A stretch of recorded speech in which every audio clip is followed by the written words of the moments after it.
మీ అత్త మామల రెండు వైపుల వాళ్ళు, అటు ఇటు వచ్చారు, ఇటు అటు వచ్చారు. తర్వాత అటు 7 తరాలు, ఇటు 7 తరాలు అంటారు. చివరి పెళ్ళైన తర్వాత తెలిసింది ఏ తరం కూడా లేదని. చెప్పడానికి బాగా చెప్తారు, అబ్బా అటు 7 తరాలు చూడాలా, ఇటు 7 తరాలు చూడాలా. అది కాదు ముఖ్యము, ఇది దేవుడు ఏర్పాటు చేసిన ఒక వ్యవస్థ. అందుకే దేవుడే ఆ విలువలను మనలో ప్రవేశపెడతాడు, ఆ కుటుంబ విలువలు మనలో ప్రవేశపెడతాడు. కానీ అవి జీవించడం వచ్చేసరికి సమస్యలు ఉంటాయి కుటుంబాలు. అది భార్యాభర్తల మధ్య కావచ్చు, బిడ్డలు తల్లిదండ్రుల మధ్య కావచ్చు.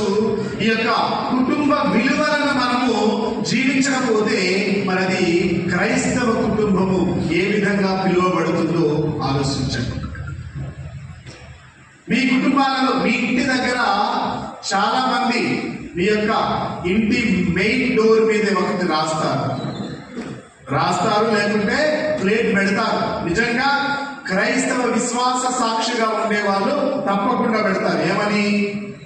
Christ is the head of this family. క్రీస్తు ఈ కుటుంబ యజమాని. మరి క్రీస్తు ఉన్న కుటుంబాలలో ఎలాంటి విలువలు ఉండాలి? ఏ విలువలు ఈ ప్రపంచము చూస్తే ఇది నిజంగా క్రైస్తవ కుటుంబము, ఇది దేవుని యొక్క కుటుంబం అని చెప్పగలరు? మనం తెలుసుకోవాలి ప్రియ దేవుని బిడ్డలారా. కాబట్టి ఉదాహరణ మనం చూస్తున్నాం, ఈనాటి సమాజంలో విలువలు ఉన్నాయా?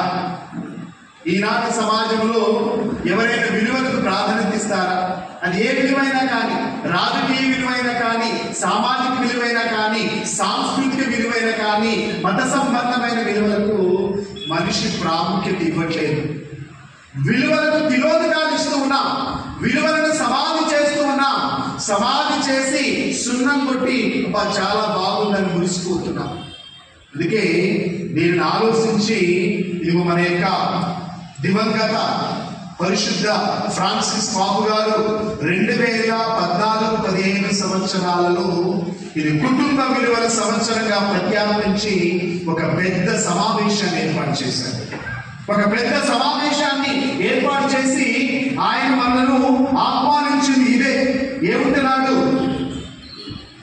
Vocation and mission of the family in the contemporary world and in the Catholic Church. అంటే ఈనాటి శ్రీ సభలో, ఈనాటి మానవ సమాజంలో కుటుంబం యొక్క విలువ, కుటుంబం యొక్క పిలుపు, దాని యొక్క విశేషణమని చెబుతున్నాడు.